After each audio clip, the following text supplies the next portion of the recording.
Tottenham stubbornly always set up for. He took advantage of it, and today what did he get? 4 goals. Because normally Eddie Howe respects teams or plays the same way, whether defensively or go all out. But he, even talking after the game, post-match conference, he said it that they knew how Tottenham.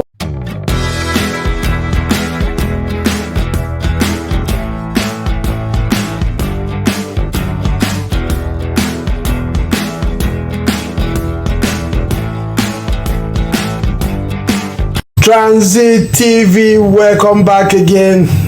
Wow, what a weekend. Again, you know, we are deep into the running end of the season, dogged business end of the season. In football, they say things have changed quickly. Newcastle presently are epitomizing that saying that things change quickly in EPL. If you are a constant watcher of our program, you know I've been berating Eddie Howe for the way Newcastle have managed business this season. Last season, you know, they had a very strong show last season, and many even thought that they were going to be the main contender to Manchester City for the title this season. But of course, the inconsistencies of the team, the naiveness and the cowardly setup of the team this season has meant that they have been a shambles, shadow of themselves, shadow of what they were last season, out in every competition, Champions League, FA Cup, nothing. In fact, we are completely out of, few weeks ago, they were completely out of the reckoning for qualifying for Europe next season. But again, what do you see today? Tottenham shows up and Newcastle find their scoring boots. Again, Alexander Isak continues his tremendous home form, scoring for the 6th consecutive time today. Straight scoring form at home today, getting 2 goals out of the 4-0 that Newcastle beat Tottenham today. What I call the stubborn ball, the ASB, and stubborn ball.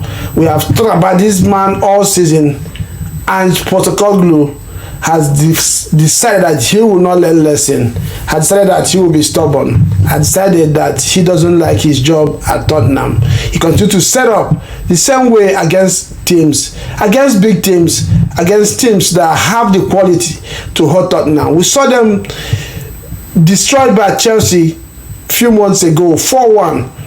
After he stubbornly set up his team on the halfway line.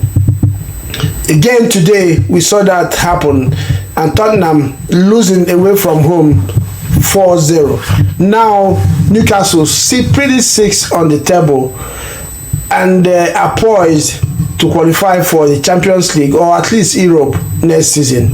That is the story of today. Banter aside, if you are a Tottenham fan, right now you are not having a good time. Tottenham is becoming depressing. Like if for me a neutral or a rival to Tottenham feels this bad and depressed about the team, I don't know what their fans will be feeling like. It's really becoming disheartening.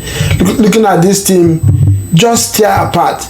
This is a team that is 4th on the table, same point with Aston Villa, or even 1 point separating both of them. There was no sense of what do I call it? Protection. They're not even trying to protect or, you know, consolidate their position. If you can't win, don't lose. At this time of the season, this is a time experienced coaches in EPL go away and try to at least secure a draw.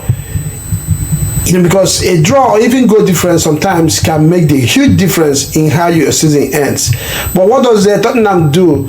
Ange goes out there and sets up his team exactly the same way that has seen them lose to so many big teams this season, conceding so many goals. Today again, 4 goals conceded, none scored, and the story of Tottenham continues. If you remember, 10 weeks into this season, many were saying that Tottenham was going to win the league. The pundits, as usual, we are singing the songs of Postecoglou, what he has done, what he's going to achieve, what he has achieved. Now, 7 games to go. Tottenham, probably, if they continue this way, might lose out in Europe completely next season. I don't know what you think. Let's look at the game a little bit. One or two things, key points or key elements of that game. Alexander Isak, a very, very vital element in Newcastle right now. Talking after the game, he said that they know that Tottenham always have a high line and they set up that way, and which suits him. All he had to do was to time his run very well, and he knew he would always have a chance, and that he did today and did perfectly, which reminds me exactly the first goal, that which was what he did, cut out Van der Beek and calmly sorted away. A goal we have seen him score so many times this season. Again, the second goal as well, same way, came in from the left, opened up his body and sorted away his second goal of the game. So I don't know what you guys think. Let me know. I know that big coaches, successful coaches have an identity and they stick to it regardless of what happens. But we also know that they stick to those philosophies, but try to adapt them depending on who they play. Especially at this point in the season, I don't think any reasonable and serious coach will do what Tottenham did today. And the funny thing is that they also still have so many big games coming to the end of the season. Is Tottenham going to set up this way against Arsenal, against Liverpool, against Man City? They still have these 3 big games coming before the end of the season. If this is the way Tottenham is going to play, I guarantee you Tottenham will not make Europe next season. Newcastle will be a latecomer to this party. And of course, Aston Villa, a very serious team who are going to travel away tomorrow against Arsenal, will probably take the 4th spot. I don't know what is happening at the Tottenham Stadium. It looks like their season has ended. They do not show him what desire. There's no desire to defend. Everybody just goes a wall. Like it's really disheartening. But I don't want to waste too much time on Tottenham today. Let's talk about Alexander Isak. Let me know, do you think he should stay in Newcastle next season, even if they qualify for the Champions League? From the reports that we are getting, financially, Newcastle might not be able to add quality to that team next season to compete in Champions League. We know what Champions League this season did to them and affected their position in the league table.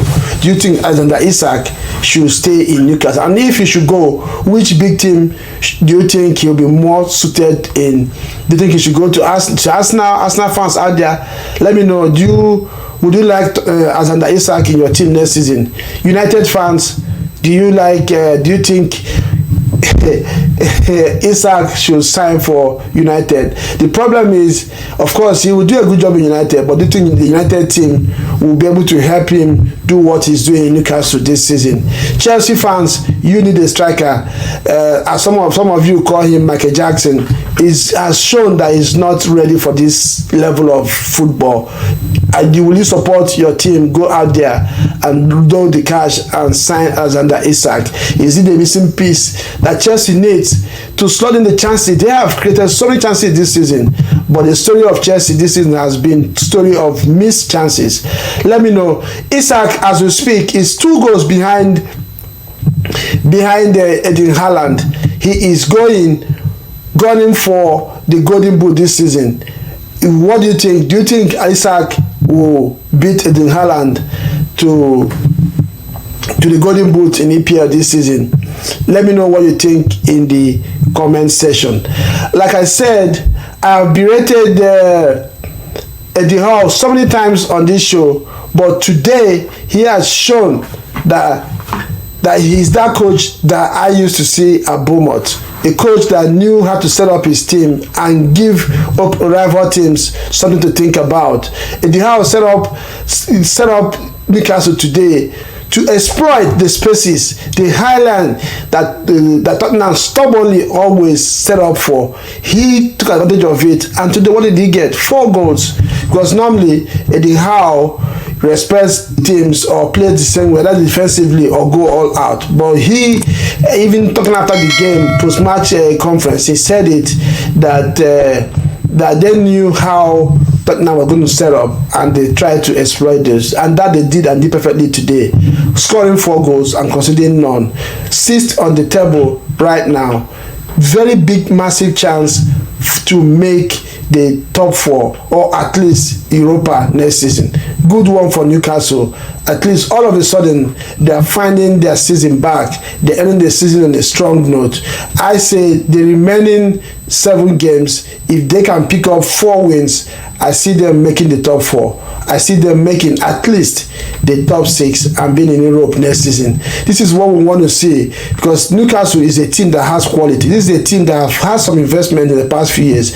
At least a team that is showing some seriousness both in management and the players on the pitch. I think they should be rewarded with some strong ending to their season, though they have had a very abysmal season comparing with what they did last season. So I believe that it will not be a bad thing for Newcastle to make Europe next season.